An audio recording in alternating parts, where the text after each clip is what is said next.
live, I hope.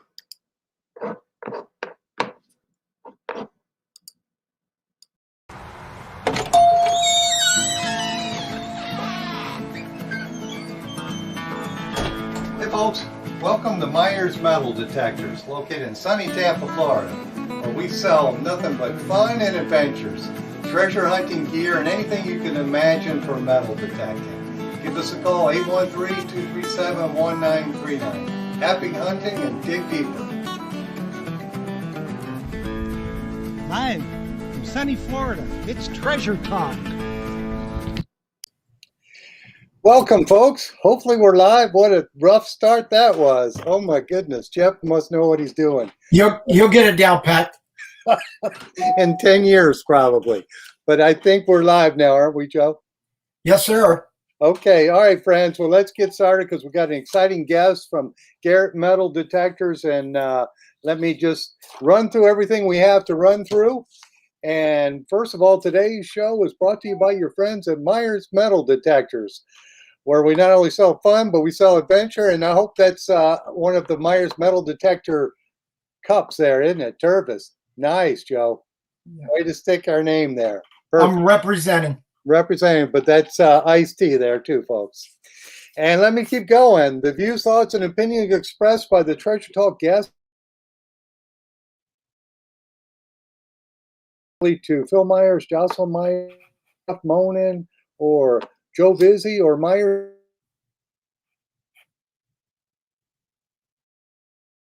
is to promote the hobby of metal detecting and treasure hunting, and of course that's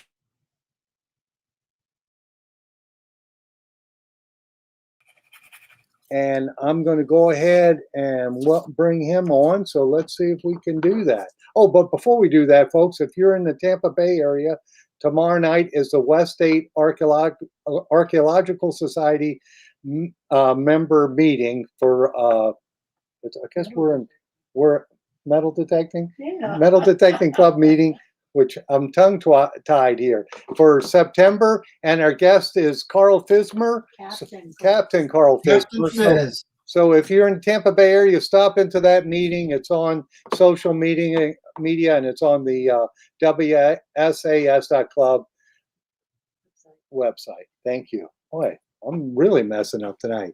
Well, anyway, let's bring Steve Moore on from Garrett Metal Detectors. There he is. Hey guys, how are you doing? Steve. And hopefully we're live and we got questions rolling in, but I've got some already sent in, so we'll get started right away. And first, Steve, why don't you tell the members what your job is at Garrett and how long you've been there?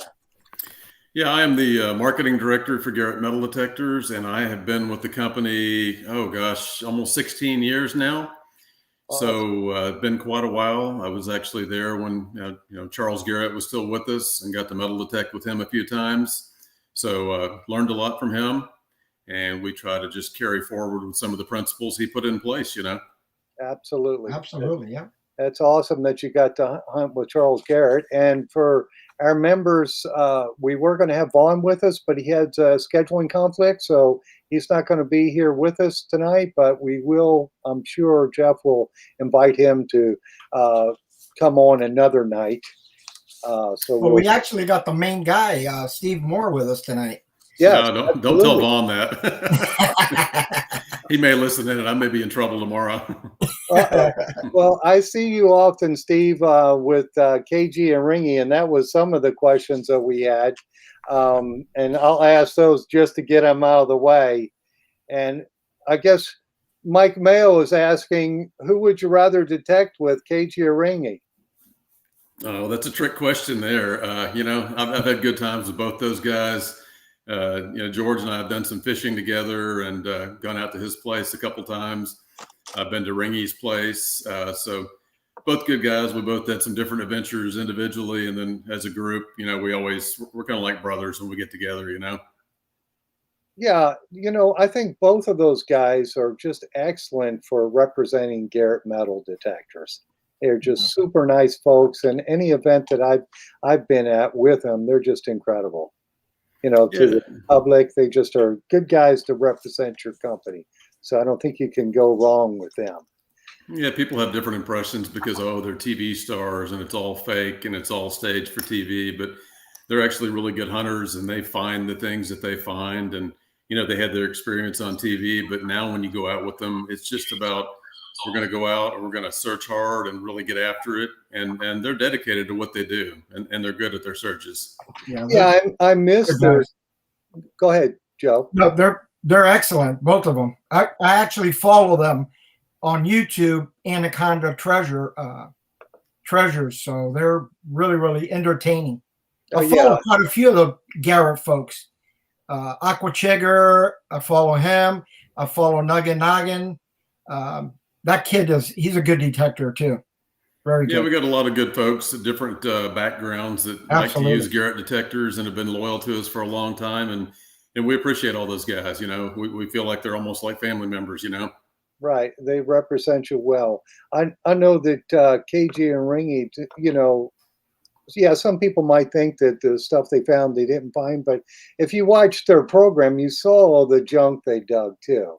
At the end of the show, that's what I liked about it because they showed everything. And they might only had 2 or 3 good finds, but there was 50 items on the table at the end of the show, and I think that's what gave it credence on that. So you won't answer who you'd like to hunt with better, huh? Get me in trouble. I think, probably George and I go a little more competitive out there. We kind of razz each other on who's going to get the most silver and dig the best stuff. And we, of course, did this on our last trip we were on. And he won a few days. I won at least one day, but it kind of goes back and forth in a very competitive nature like that. Yeah, I just like, because he came here and was hunting with me for one afternoon here in Tampa because his wife had some surgery here. And what I liked is how he made up stories about every find that we found. There was a big story. It was just like the TV show. It's just hilarious. Well, let me keep going on my list here. And this one is from Mike Mayo again. He says, my wife loves her Apex, but she wants to strangle whoever decided to put the charging port where they did. So I guess you didn't like the charging point located there. So it's a little tricky to get that little cable in the back end of it back there. But once you've done it a few times, I think it's kind of like plugging in headphones to an AT Pro. You figure it out, but you may have a couple of words to say the first time you have to figure out how to do it, Yeah, I have the same thing plugging those headphones in because I put the unit upside down because those 2 pins, it's just so hard to see. And for some reason, it's always dark in the room I'm trying to do it. But that is tricky. But once you get it, you learn how to do it. So, especially those of us that have to wear the glasses for close-up stuff, they're trying to work those fine points together.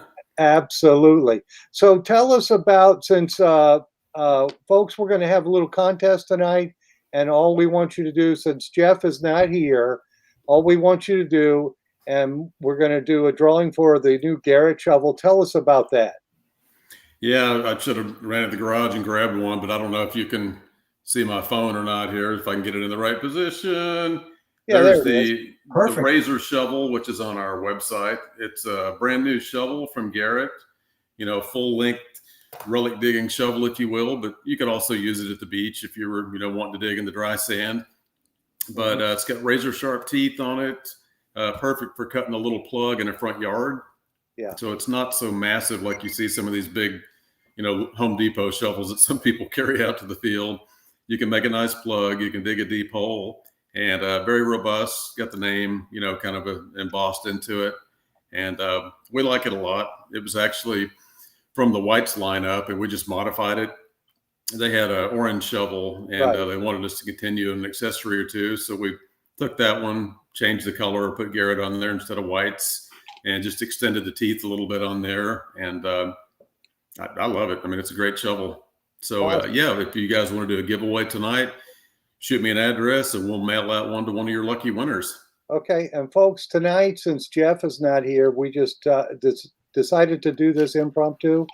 And what we're going to ask you to do, and you have to be a Facebook member, post a picture of you and your Garrett product, your Garrett Pro Pointer, Garrett metal detector, anything with Garrett's name on. Tell us why you like the Garrett metal detector company. If you could post that on our Facebook page, along with, well, it'll have your name in it. So Joe and I tomorrow, and you got till the 12 o'clock midnight tonight to do it. So don't feel like you got to rush and do it this second. We're going to just draw the names out of a hat, and we're going to get 2 T-shirts, 2 winners for T-shirts, and 1 for the shovel. So let's go ahead and try that. I know Jeff liked to do a drawing every show, and it seemed to help us build membership. How long is the shovel? Now, is Jeff allowed to win? Pardon me? Is Jeff allowed to win? No, Jeff can't win. Okay. I can't win neither. Just checking. Jeff. Yeah, Yes. no. We've never won anything, and many times I want to win. I'd like to win that shovel, but how long? We've got a question already off Facebook. How long is the handle on the shovel? Is it like the whites? Oh gosh, you're catching me off guard here. I want to say, let me look on the site real quick. I want to say it's 36 inches or something like. It's 36 inches total length, 9-inch digging blade with a T handle. So the total weight's 61 ounces. Okay. So it's comparable if you've carried one of the big Leshy shovels, like a relic recovery shovel. Right. It's pretty robust. There's some that may say, oh, it's too big, it's too heavy, but it's a little bit lighter than one of the big relic shovels I actually use. And I just used it for 12 days overseas. Not a problem. Dug countless targets with it. Never broke it, never bent it. Knock on wood. So what was your best find when you were over? You were in England, correct? Yeah, we were over there. Got a few Roman coins, a couple of silver hammered coins that go back to about the 1st, 2nd century. Just, anything old like that. You're looking for things that we wouldn't find here in America. So for me, it's just a treat to get out there. And it's a long day. I mean, you're searching. It's not like they're just popping up right and left. You're digging all kinds of other stuff, buttons and round balls and stuff in the process. Right. But for me, going to England, it's always, if you can get a silver hammered coin or a Roman coin, I mean, that's a good week, Absolutely. So the shovel is, I guess, 36 inches long. Is that what we said? Correct. That's what the white shovel was. So I imagine you guys kind of worked together on that one. So what other products are you bringing out that White's had? Yeah, the one we've got out right now is the Goldmaster 24K. Right. So it has the operation of what people are used to with the whites. You've got a couple different operating modes, audio modes on there. It's a high frequency, 45 kilohertz made for gold nuggets. And it has a different look and color scheme, with Garrett, but the housing, everything about it is very familiar to the whites user. We just modified the color a little bit to kind of make it feel like it fit more in our family. It comes with a set of headphones. And, there's obviously folks in certain regions that it appeals to more if they're in the prospecting areas, like, Nevada and Idaho and places like that. But powerful machine. We've had some guys test it in Australia, up in Alaska. Steve Hirschbach's gone out and he's found quite a bit of gold with it, detector prospector. So that's getting good reviews, and a lot of folks are happy that we chose to bring that back from the whites lineup. Mm-hmm. I'd say it's a stronger offering than what we had with the AT Gold. It's a little bit different, but it's a much higher frequency for finding those tiny little pieces of gold nuggets. AT Gold, I still love it as a good coin and relic machine also, and submersible machine.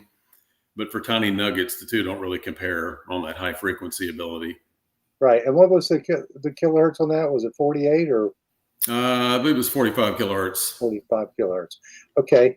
Yeah. And that one is not waterproof. So if they wanted a waterproof unit, they better get the AT Gold. But Right. Yeah. Most folks that are, going to go nugget hunting are in the desert region in the mountains. It's pretty arid. There are a few that go in the streams. And of course, for that, you can go back to ATMax, AT Gold, one of our other submersible units. Right. Now, go ahead, Jeff. Quick question. I just got a text from Rick Tumbleson. He's a good friend of the show. He wanted to ask Steve Moore if they're ever going to come out with a PI machine like the Garrett XL500 PI. That was one of his favorites. The XL, I'm trying to think, that goes back a few years, doesn't it? Yeah, Garrett XL 500 pulse induction unit. Yeah, I think that had like a clear plexiglass case on it. That's way back there. Yeah, that predates the Sea Hunter, which has been out for a few years. So right, I'm thinking that's the predecessor to that one, if I recall right. I may be confusing it with another one. Yeah, I'd have to talk to him specifically about what feature sets he really liked, other than being a clear case on there. Yeah, but yeah, there's a good pulse detector. Yeah, he's actually in Facebook jail, so he couldn't comment on Facebook. So he texts me. Okay. Oh, he's a nice guy. He's a great advocate of Treasure Talk, and he loves the Garrett products as well. So that's why I wanted to ask you that. But moving right along, I'm going to ask you a quick question. I know we talked a little earlier. Are you guys in the works coming out with a multi-frequency, waterproof metal detector? Because like we spoke earlier, here in Florida, about 80% of our customers at Myers, they're beach hunters. And they're always looking for the next, best thing. And I really feel in my heart that I could sell a ton of those. And I'll be the first one to buy one. I can tell you that. Once you guys come out with it, you guys have that in the works? Yeah, you'll be right behind me, because I go down to Florida at least once or twice a year, and I'm all about, hunting the edge of the beach or hunting in the shallow water. And as you kind of alluded to, the Apex is a terrific machine, being multi-frequency and all that. And the salt mode, I mean, granted, you're going to get some black sand beaches and volcanic stuff that's going to be pretty challenging for a non-pulse machine. But on the Florida beaches I've been to, I mean, that thing is just dead quiet to where I'm almost having to reach down and see if I even got the thing turned on. So, yeah, I mean, that's a natural progression, I think. I mean, we've had lots of folks appeal to us about when are you going to make a waterproof Apex type machine with multi-frequency and salt mode. Yeah. So that's definitely in our minds. We'll have a lot of customers gravitate towards it. For one, it's made in the United States, and people are looking for that option. So, and a lot of people, since the COVID thing went down. I mean, I don't know what you're seeing there, Phil, but it seemed like there's been a pretty good surge in the past 18 months of people just getting outdoors that want to get out of the house and go do something that's safe and healthy. Yeah, you can do it by yourself or distance from people. So yes, our business has taken off since the COVID. Absolutely. We're busy, and it's just a good hobby to do. I mean, everybody loves it who gets it's a fun hobby. It's a sport, To me, it's a sport. You get a lot of exercise out there while you're shoveling beach sand in the water, especially, or you're relic hunting. But our relic time is going to start progressing into it as we start getting a little cooler. It's still too hot today to relic, at least for me. It's funny, on my street, I live in a neighborhood built in the teens and 20s, and two of my customers were door knocking 3 doors from me, and they were metal detecting in the heat yesterday. So I'm just amazed that they can do it. I'm in air conditioning all day, so I'm spoiled. So I don't want to go out and do that this time of year. But you got to play it safe out there too. I mean, you got to stay hydrated. I mean, we were over in England for this past couple of weeks, and in between the big rallies, we hunted some private properties during the week, and it was up in the 90s several days. And I mean, when you're out there for a 12-hour day, that gets pretty hot. And we had one guy in our crew kind of got a little weak. His health was a little bit off, and he actually kind of collapsed and fell over, landed on his detector and snapped the box and broke it. And fortunately, he was okay. But I mean, I guess he hadn't stayed hydrated all day, and it got to him. The heat kind of caught up to him. So, yeah, I mean, this is a good time to jump in the water in Florida, obviously, cool off a little bit. It's so much easier, even though our water is 90 degrees, so it's not that much cooler. But let's get back to whites. I just had a question Jocelyn handed me from Facebook, and they were asking, is Garrett going to do whites repairs? We are not doing the whites repairs. There were 2 or 3 different service centers that we had noted across the country. I think from what I've heard, there's one main group that's doing the service on there. Yeah, and there's a link on our website for that. Right. But we don't have all the parts and abilities to repair dozens and dozens of old whites machines. When we came into this arrangement, we wanted the company to stay in America and not get the brand name sold off to some overseas entity that might make cheap clones of detectors and put the White's name on it. Right. Charles Garrett and, Ken White were friendly competitors back in the day. And Miss Garrett just wanted to make sure it kind of stayed in the American family, so to speak. But that does not mean that we bought the production facilities and have the ability to produce all their parts and all their detectors. So, whatever we choose to go forward with, from here on out, will be selective. So we don't want to give anybody the false hope that all the Whites lineup is going to come out by Garrett eventually, because we don't have their facilities to maintain that. We've got a challenge most days of the week just keeping up with the Garrett production. And of course, having added, one of the accessories and added the Goldmaster, really good machine there, that adds to our mix as it is. But not to say we won't look at something else down the road. We're going to keep looking at their lineup. And if something makes sense, both to us and to our customer base, there's a possibility we bring out something else later from the Whites, lineup, or, trademarks and patents and things like that. So I just say stay tuned for now on that. Right. I had another question from Tom Becker, and he's asking the same thing. Will Garrett make some of the popular items? He's talking about the TRX bullseye pinpointer. He loves that one. And now used ones sell $200 is what he's claiming, which is kind of crazy. But I've used them both, and I like the Garrett product. I think the Garrett, I guess the top two were the Garrett and the TRX. But hey, to each his own. I just like the Garrett Pro Pointer. It's just, I think you guys were the first one to come out with the waterproof one, and the Garrett Carrot. Yeah. So yeah, we had a really old, almost like a little box-looking unit a long time ago, a pocket scanner that Charles Garrett used to scan walls and look for caches with. And that was one of the early pinpointers. But, that unique shape of the original black Pro Pointer, then it morphed into the waterproof. Right. And then later the wireless version of that. I mean, it's been a tremendous worldwide seller for us, and it's changed, the nature of what people do. In fact, there's a number of them that look about like ours and function about like ours now. But we recognize that this brand, that brand, the White's pointer, people have their favorites. Whether we bring in Steve, that or any other, it's hard to say at this point. Yes, Steve. It doesn't matter what detector people are swinging, they always gravitate towards the Garrett Carrot, the orange pinpointer, all of them. We sell tons of those in the shop. Yeah, I agree. I've tried all the other ones that are out there, and like I said, some people have their favorites, but the Garrett Carrot, the Pro Pointer AT, it gets the job done. I mean, it's pretty simple, Absolutely, and it's easy to operate. Push button settings. So, then the next question I have is, how old is the Atmax? How old is the Atmax? Oh, geez, off the top of my head, I'm going to say somewhere around 7 or 8 years old. I could be off just a little bit.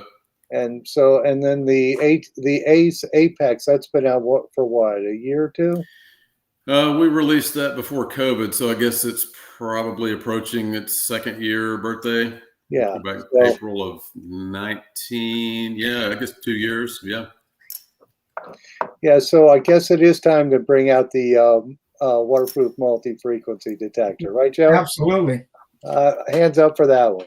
But definitely, I have 2 votes in on the waterproof multi-frequency detector. I will take that. And I guarantee you heard it here first.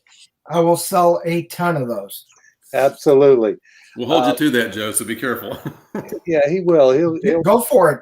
Hold me to it. He will sell a bunch of them. And folks, remember, you can text in questions on Facebook, and Jocelyn will hand them to me. And Joe has got YouTube. You don't have YouTube, do you? Okay. No, I've got all the YouTube folks. Actually, Rick Tumbleson, he just got on YouTube now. He's watching us through YouTube as well. So he's watching it on YouTube because he got booted off of Facebook. He's in jail. He's in jail. I've never done anything to deserve. I'm sure it was something political. Right. Okay, so the two products right now, I think that you might have another product coming out, the fines pouch. Yeah, we've got a new, yeah, I mean, that'll be right up your alley there in Florida. It's an all-terrain fines pouch. I imagine the next few weeks we'll have that in stock. It's coming into us right now. The guys over here in one of our local guys that does our work for us is doing some last-minute stitching, a couple little changes we ask for, and then they'll be available. I've tested those quite a bit in Florida on my last few trips, and then doing some of the lakes here in Texas. And of course, I love the camo pouch, but this one has the unique holster where you can drop the Pro Pointer right into it. And it's got kind of the screen filter at the bottom, if you will. Mm-hmm. And I found that really handy, even if you're hunting the dry sand. The stuff kind of sifts itself out. The sand, the dirt falls away, right. And it just leaves, absolutely, one pouch full of pull tabs and garbage and one pouch full of goodies. There's a little small pouch in the front where I put my coins and my better finds down there, and actually a little carabiner ring inside to put your rings on there. So if you got an attack ring, you can put them on a clip and they don't fall loose or come out of the pouch when you reach in and grab something later. Right. Or if you want to show your buddies you're hunting with, you can pull the carabiner ring. It's real easy to find them then. You don't have to go through all your junk to show your one good find you've got. But, yeah, but it's a good water hunting pouch, and that's kind of the primary purpose of it, hence all terrain. But I use it all the time on the land. I mean, unless you're worried about getting a little dirt on you, the good thing I find is instead of getting back with a big ballooned up pouch full of dirt, it just kind of shifts and shakes as you're walking along, and a lot of that stuff comes out in the wash. So it just drains out. It just drains out the sand and the dirt to a large degree. So cool. It works perfect. So that one's in the final stages. We saw the email on that, and we thought, boy, that's going to be a hot seller if we can get it before Christmas. It's everything. To me, is now our major problem is actually getting product. Getting inventory, yeah. Yeah, getting inventory. It's hard to get, some of our suppliers, everybody's fighting the same issue. Yes. Some of the raw materials are short on different things. Labor, getting people even work at a restaurant, much less assembly, Yeah. We've had times over the past 18 months where we're needing to go hire more people, and you got to run around and scramble to find them. A lot of people are wanting to stay at home and not work the past year. It's just, it's nuts, Sad. But I think we're in a better shape. I think things are picking up and we're getting better. Yeah. If everybody gets their shot or protects themselves, this thing is going to go away eventually. Steve, what was the retail price on that pouch? Do you remember? Oh, gosh, I want to go back. I want to say around the $30 mark, and, slap me for not remembering this stuff, but I'll see if I can look on the site real quick while we're talking. It's under our accessories on there. Garrett all-terrain pouch. Yeah, I know. $34.95. $34.95. $34.95 MSRP. So your price would probably be in the 20s somewhere, Yeah. For your customer. Yeah. So you placed an order already for them, so we're just waiting for them to come in. There we go. We've got the order in for the shovels and for the pouches. So it's got to go to the distributor first, and then it comes to us. Yeah, the shovels are in. They should be shipping out from your distributors. So you should have those anytime. Oh, okay. And the pouch, I would hope that they'd have them to you in a matter of weeks. So that's awesome. That'll be excellent for Christmas. Yeah, excellent product. And we both looked at that and saw that's going to be a hot seller. So did you have another question? No, not yet. And I did want to tell Rose that we have a shovel in for her. So that's in. Okay. You got a winner. All right, let me go here. Down my list here. So any other whites products that you're coming out with? That was it, just the one detector right now? Yeah, kind of like I was saying before, we're going to reserve the right to just look at what's out there, listen to the customers and think about what makes sense. But, we're not going to bring out the entire whites lineup. Right. It's just not in our capability to produce all that. But that's not to say we won't potentially have something else down the road that we come back with from the whites lineup. So now now have you used that gold detector yourself? Yeah, we took it out to Nevada a couple of months ago and did some testing out there, and I didn't find any nuggets, but I found lots of small shot, little pieces of lead and things that read the same or could have come up as nuggets. Right. You know, I'm not the one that's going to go there and post all this stuff I didn't find. You know, if I have a bad day, I'm going to tell you, but it performed well. It handled the mineralized ground very well. You know, the audio package is very responsive with that VCO audio, kind of the high pitched sound when you go over a tiny little target. So it's very responsive. And, you know, maybe one day we'll be allowed to go back to Australia or somewhere, but right now, no Americans over there, you know? Yeah. Now, the battery pack on that detector, that hasn't changed from what White's had, has it? It's got the same, it's kind of a tray that slides into the back end of it there. It holds 8 AA batteries. Right. And we are shipping it with 8 rechargeables and a recharger pack so you can recharge the batteries, or you could, you know, pop it out and put in some alkaline if you so choose.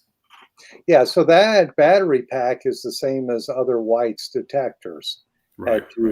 So if somebody had an older detector that used that same battery pack, they could purchase that still then. And purchase. Yeah, if you have a different Goldmaster coil that White's made, you know, 6-inch or whatever, you can use those interchangeably with the Garrett version of it.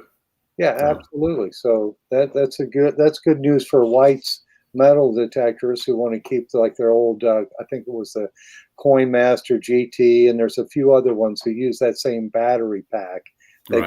They can at least get parts for that. Right. So, I got a quick question on YouTube here from Gary Kerr. Steve, do you have a picture of what that pouch actually looks like? I know Phil and I have seen it online, but I didn't know if you had a sell sheet for it there that you can show the picture of it. Yeah, I mean, shame on me for not having these things handy with me, but I don't know if you can get my phone to back up, change the lighting. It's on the Garrett website. It's on the Garrett website. So that's where we'll have this is not doing any justice on the monitor. It's a very nice pouch. It actually reminded me of the one that there was an individual that was manufacturing them called Omega Mills. That's what caught my eye when we saw this pouch on your website. So I think it is definitely going to be a winner. Yeah, it's kind of. And then I also have another question from Moose Innie. Can the gold detector be used on the beach, the salt? Yeah, you've got the ground balance capabilities that take it down to salt. In fact, we tested it. It wasn't a saltwater beach, but there's a highly mineralized beach we tested it on in Nevada over there near Tahoe. Horrific. I mean, it would just screw up any kind of VLF detector. It did really well on that. I haven't personally taken it to a saltwater beach, so I'll probably refrain from saying how great it is in the saltwater, but it has the ability to balance the salt and take care of that. So not fully submersible, you know, the coil and the shaft can go in the water. So you want to be careful with the electronics getting it wet. So it's got that limitation as far as the surf hunting would go. Perfect. Thank you, Steve. Yeah, I could imagine people who bought that for gold prospect and then they go on vacation. Yeah, they could use it in dry sand. They would have no problem. They might pick up real tiny pieces of like earring backs and stuff like that. Micro jewelry hunting, I think they call it. I don't have the patience for that, but I've got some friends who do that. And yeah, every once in a while they'll hit something big too, but they're digging all the little bits of aluminum foil and aluminum can, real tiny pieces. So yeah, that would be fun doing that, I guess, for a little while. I might make earring studs and things like that. But you know, being super high frequency, it's going to be very, you know, in tune with tiny stuff like, you know, tiny gold and earring bits. But you know, the average coin hunter is probably going to normally want a machine with a little bit lower frequency for that kind of purpose. Absolutely. And they'll go deeper on coins and silver and that kind of stuff. Right. All righty. So we've got the Garrett shovel coming out. We've got the Garrett pouch. We've got the 24K Whites turned to Garrett. So that's going to be, I don't know if I'll stock that one here in Tampa, but if somebody on the show wants one, we could sure ship it to them. But we stock all the other Garrett products. We stock the Sea Hunter Mark II, the AT Max, the AT Pro, the Ace 400, the Ace 300, the Ace 200, the Pro Pointer AT and the regular Pro Pointer, whole bunch of other Garrett products we stocked. We have the Z-Link Garrett pinpointer as well, because I got one of those for my Atmax.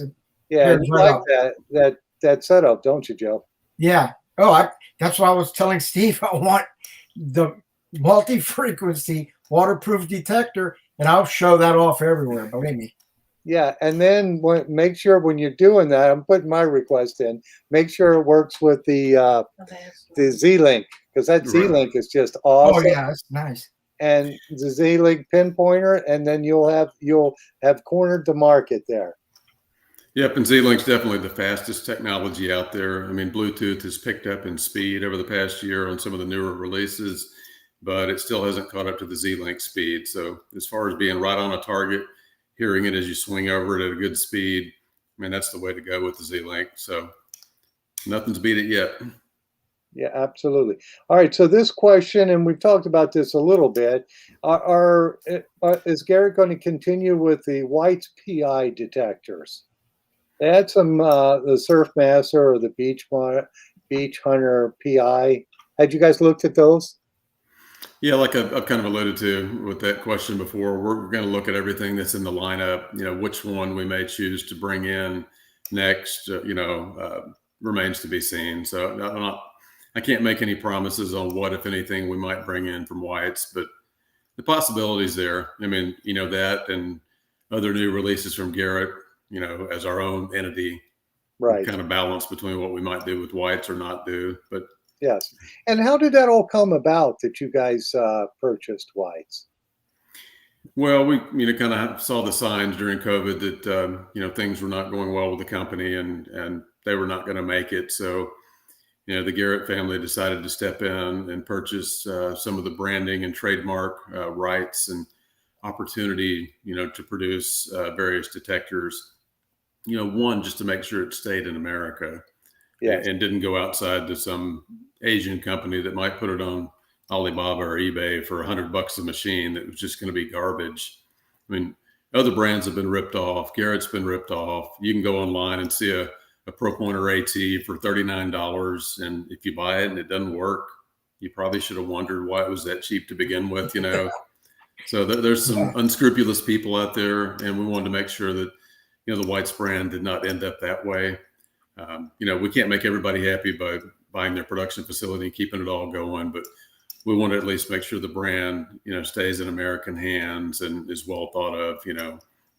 We respect, the competitive nature of that company when they were against us and when we, competed as friends, and we respect the White's customers that are out there and hope that maybe some of them will, switch over to Garrett down the road and try out some of our other offerings.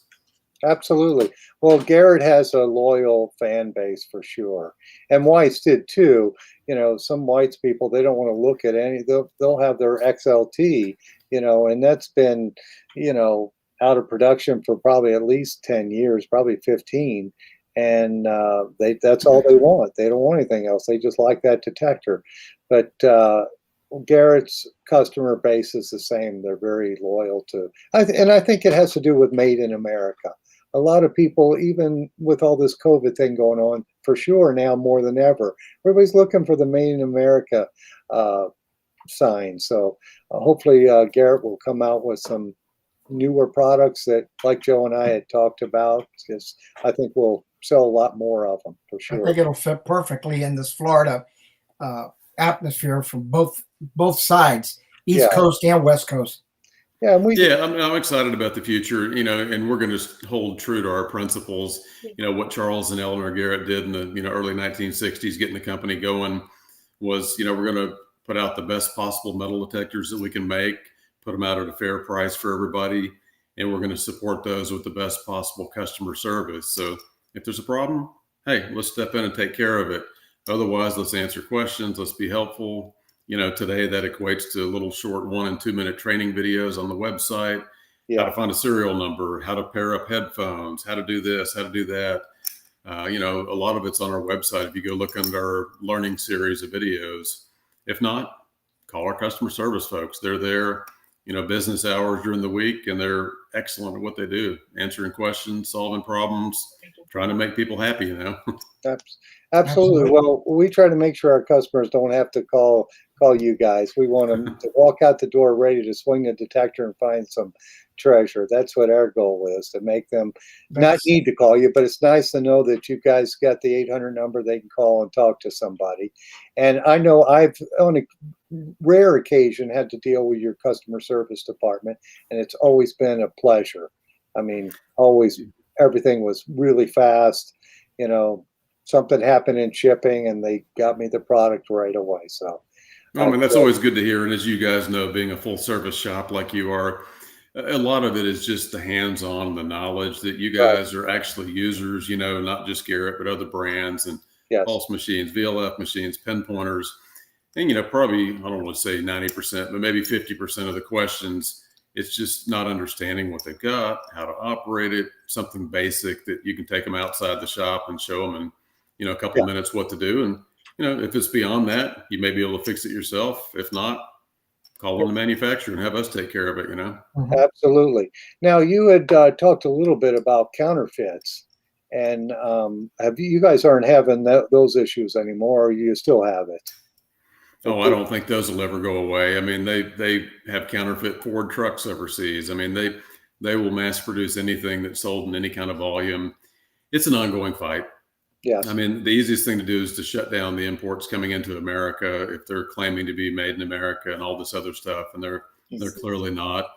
Over in other countries, some are very rigid in their customs and their trade policies of what they stop and what they prevent. There's a few countries we don't have to name that they don't care what goes on, so it's hard to stop everything in every country, unfortunately.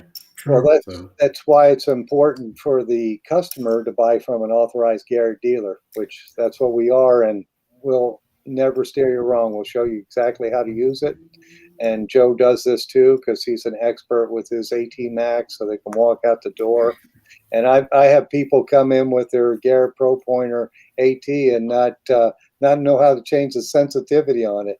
And we do it so many times we could do it in our sleep. So we fix it. I mean, if you've never used it, you hit the button the wrong way and it goes into the mode where you're changing changing from first, second, third gear all the way up through six gears, to stealth mode. And once you figured it out, it's no big deal. But at first, it can be frustrating for a brand new customer, and they go outside. They don't know the first thing about all the junk that's in the ground. They hear all these signals and something's wrong with my machine, but you kind of have to show them in a clear spot.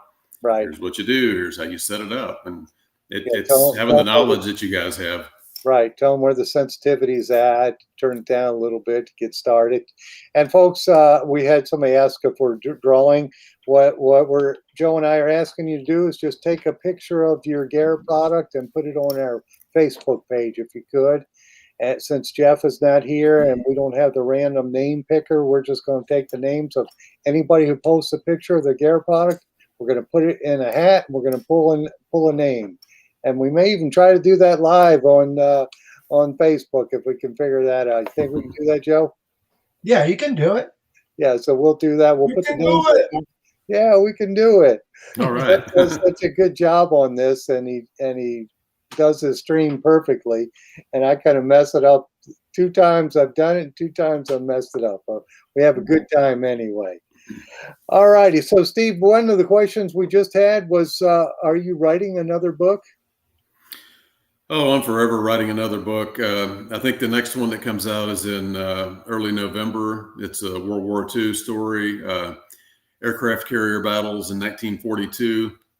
It's the last 30 days of one of our carriers, the Yorktown, at the Battle of Midway and the Battle of Coral Sea. And I had the opportunity to interview some of the last surviving veterans, including an officer who is now 102 years old. Last I know, he's still living. But these World War II vets, which I enjoy interviewing, they're getting up there. Yes. I've got kind of 3 books in the works over the next year or 2 that'll come out. And each case, the young guys I'm talking to are 96, and the others are 98, 99, 100 years old. Awesome. Got another one on the North African War with Patton, the artillery and the tanks over there. Probably my first book to really get into the armored division and Battle of El Guitar and some of those battles over there against the Germans. So that was interesting to learn some things I didn't know about and meet some of these aging heroes of America who probably won't be with us in a year or two. So I'm running out of source material, I think, as far as these guys go. Sad but true fact of life. So try to catch them while I can and honor their memory for their kids, their grandkids, and future generations. Yeah, for people to read the history of what happened during World War II. I know I told you this before, but I had heard your voice on the TV. And I'm super with voices. I can hear a voice and I said, that's Steve Moore. And then I looked at the TV and you were on the Military History Channel talking. I think it was a battleship story or I think that's what they were asking. Yeah, I had one on submarines. I've done a few submarine books over the years, and I had that this past year. And then I did something with Brian Kilmeade for his book on Sam Houston and the Battle of San Jacinto. And got to go down to the San Jacinto Monument and talk with him and do some interviews for his TV show. That's fun once in a while to get to jump on there and do a little talking. But yeah, that awful distinctive voice, I guess you pick it up. No, it's not. It's a good voice, and I just picked it up while I was walking through my living room here. So it's very interesting. That's neat that you write those books. How did you get started writing books? Oh, it goes back to childhood. I studied advertising and marketing, but and some journalism. I just didn't have the urge to be a newspaper guy. I worked for the paper every day, but I wrote for the school paper in college. I sold ads. I did a little bit of everything. And so I just kind of took it upon myself to do books on the side and record history of things that, was interesting to me, whether it was my early ancestors being in the Texas Rangers, the Texas Revolution, and then getting to know a lot of World War II vets over the years and telling some of those stories. Did one a few years ago on an uncle that was in special forces in Vietnam, Green Beret, MACV-SOG, and his unit earned 6 different medals of honor, a very small unit. So it was a pretty big distinction. Yeah. And getting to go meet those recon guys and learn their classified top secret missions that they couldn't talk about for 30 years. That was pretty cool. So I try to mix it up a little bit, get into different subject matters. Of course, I've done a few metal detector books over the years for Garrett. Yes. But I guess I keep going back to World War II while I've still got a few of these guys around and I can find an interesting story, She Yes. doesn't know how to send the thing. She's a Garrett. For you folks who don't know how, you got to take a picture of yourself and post it on Facebook. Hopefully you can figure that out, how to do that. Or I guess you could email me the picture. That would be flphil@me.com, and then I would post it for you. So I'll do that. I'll do that. You have to own a Garrett product for this one. So, or you got to call me up tomorrow and buy a Garrett. Yes, that's an easy fix. If you don't own a Garrett product, come see me. Yeah, come see Joe tomorrow. Or call them up and say you want a Garrett Pro Pointer A2, the Garrett, the orange. Or just put on your Garrett T-shirt here, put on your AT shirt or something. Yeah, put on anything. Anything. Just take a picture of that and we'll get you entered into the drawing. Now, Steve, somebody was asking, do you have are your books on the website on your site, or do you not have a site for your books? Yeah, I've got a site, stephenlmoore.com, STEPHENL More, or just jump on Amazon or something like that. They're all pretty much on Amazon, the big Barnes and Noble sellers like that. Yeah. Back in the day before we had COVID, I did occasional book talks and appearances like, you saw on a couple of those shows. But the past 2 years, it's been difficult. A lot of it's been me tracking down documents online or talking to the veterans themselves, because what people don't realize is the archives are closed. I mean, getting stuff out of the National Archives, I've known some people and I've pulled some strings to get documents that I need, but doing original research, it's not really possible right now. People that were employed doing professional research, they're not working because they can't go to, DC and dig up the documents they used to dig up for people like me. Yeah. This whole COVID thing has just put a hurt on a lot of different businesses. And fortunately for us, we've been okay. But like I said, our biggest problem is actually getting merchandise. And I was just looking at that. Rick Tumbleson just sent me a picture since he's on Facebook jail, so he can't post it. He sent me his picture, and he's holding his Sea Hunter 500 Pulse. And he's okay, all right. He's in the running, I guess, right? He's in the running. That's good, Rick. So he loves his Garrett product, and he wanted you to keep making those. But the Sea Hunter Mark II is a good product, and I'm sure. And you've got some big coils for that. You can get 11 by 14 coil on that Sea Hunter Mark II, and you can for sure go deep on just about everything. So, yeah, I've done a few dives with it over the years, but honestly, I haven't done much scuba diving in several years. I'd love to get back into that. I know KG and Ringy were down there in Florida not too long back, and they did some meg tooth diving down there. I saw that on his Facebook page. That looks cool.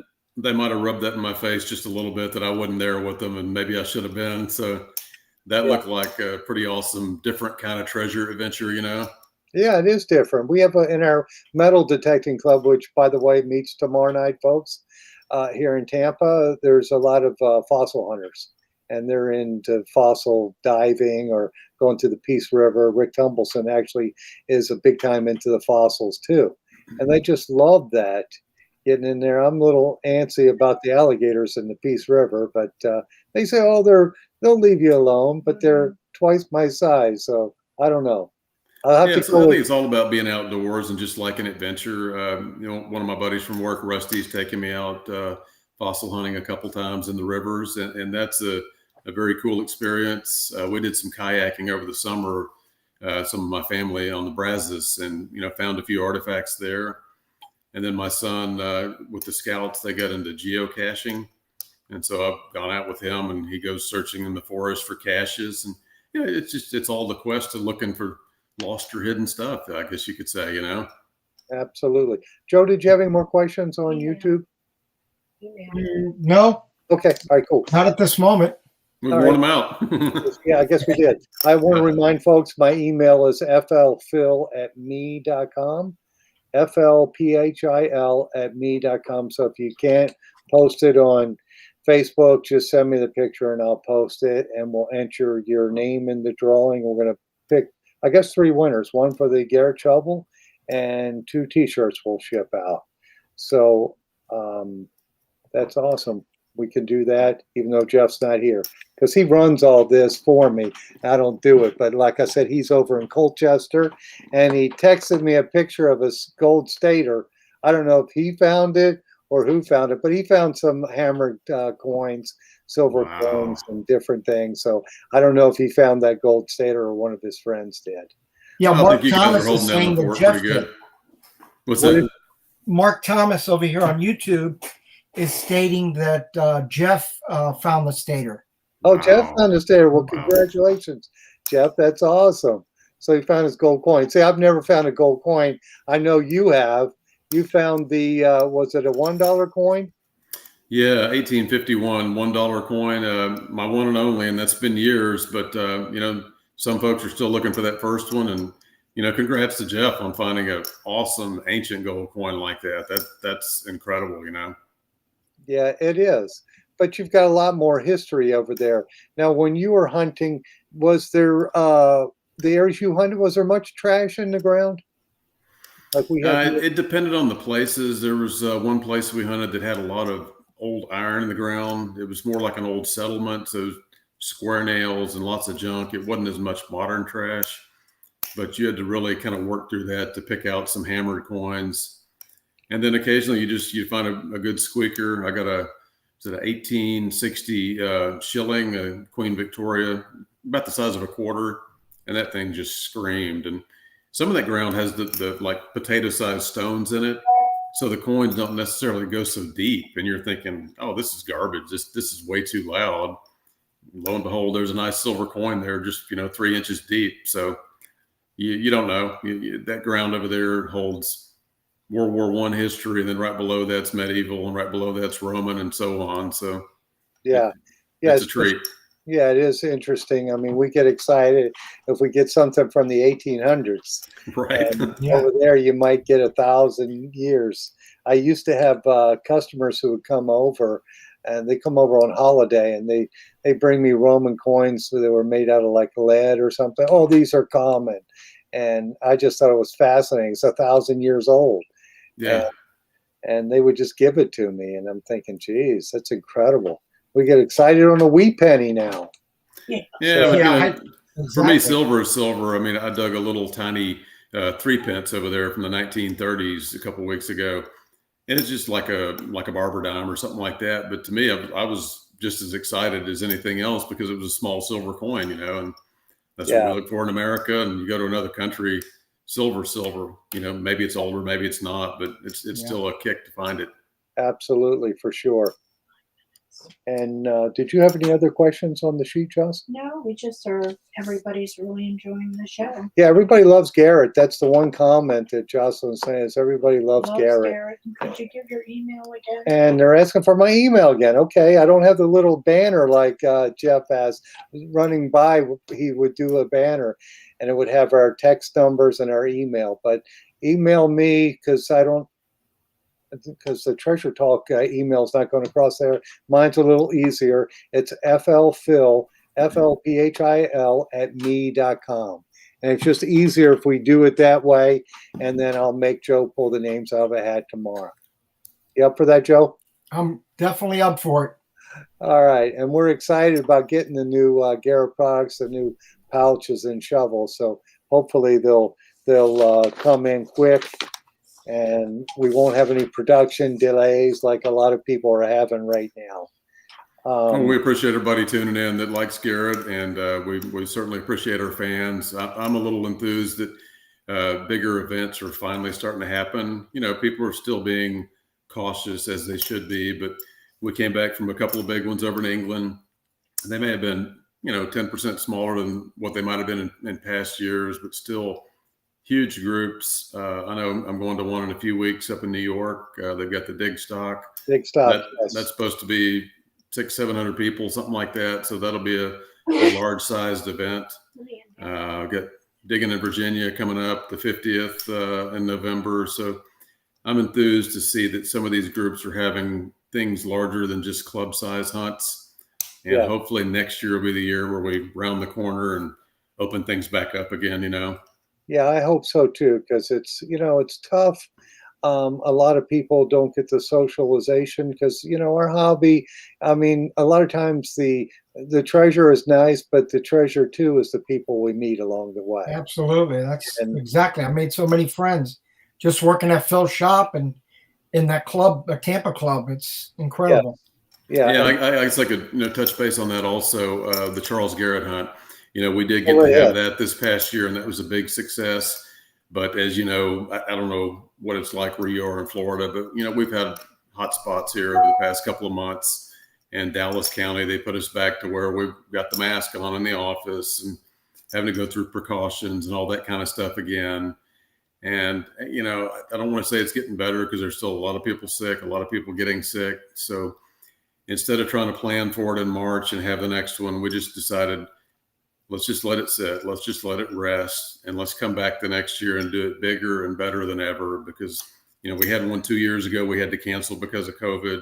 We got the one off this year, but then afterwards it's tightened up again where we are on the restrictions. So we don't want to have people take off work and get here and spring rolls around and we're under clamp down again. So we're going to just, cross our fingers, pray that, things are better a year out from now and we can announce where the next one will be, and it'll be bigger and better than ever with more prizes, more people, and hopefully, see some of our friends from Florida come out again as they have at the previous 4 Charles Garrett hunts. Yes. So that's the update on that. Want to touch base on that while we're at it. Yeah. So you're not going to have the one, I guess it would be the 2022 is canceled then, correct? Yeah, we've posted online on social media. We're just going to bypass this coming spring because there's just too many uncertainties. So we'll just come back a year after that and have it hopefully twice the size of what we've had in the past. A lot more excitement, some fun new games, tons of treasure, tons of silver, So we'll post on our website and on social media sometime next year as we start getting geared up for that. Okay. Well, awesome, Steve. And I'm glad you came on today. It looks like it's time for us to wrap it up here. But I wanted to thank you for coming on and updating us with what's going on at Garrett and new products. And I think it's going to be an exciting year, and next year is going to be great too. But the following year, the Charles Garrett Hunt will be back. So, folks, don't plan it on it in 2022, but 2023 will be bigger than ever. And thank you, Jocelyn, for giving me the questions. And no one knows I'm here. And nobody knows she's here, but she's in the background all the time handing me questions from people on Facebook. Because as we're here, it's hard for me to read on Facebook, so I don't even bother doing that. The show was my idea. But yes, and Jocelyn, quick to point out that this live stream was her idea to do, and it has been a blessing for our shop too. And all right. Well, thank you for that, Jocelyn. Phil, always a pleasure. Joe, nice chatting with you tonight. And hope to see you guys down the road in Florida, maybe at some big event, in the future when we get past all this. If you're coming to Florida, let us know. And if you're on the West Coast, we'll meet up somewhere. If you're on the West Well, I'm going to be out there next week at a trade show, but it's security related. So I don't know if I'll get much detecting time at. I got to, put on the security hat next week and go do all that stuff. So where is it located at? It's going to be down in Orlando. They've got the Global Security Exchange, the GSX, I believe it's called. Oh, okay, cool. So yeah, it's an excellent use of metal detectors. I've sold to our local sheriff's department here, and the crime scene investigators use them. So, yeah, that's cool. All right, Steve. Well, thank you, and thank you, Joe, and thank you, Jocelyn, and folks, to our 4,700 members on Facebook, and I think we've got a couple thousand on YouTube. Thank you, guys. And if you have any questions on metal detectors, just give us a ring. And thank you, and happy hunting. We'll see you guys. Take care, Steve. Thank you. Okay. Thanks, guys. We'll see you. Bye. We'll see you, Joe. Adios. I don't think I ended.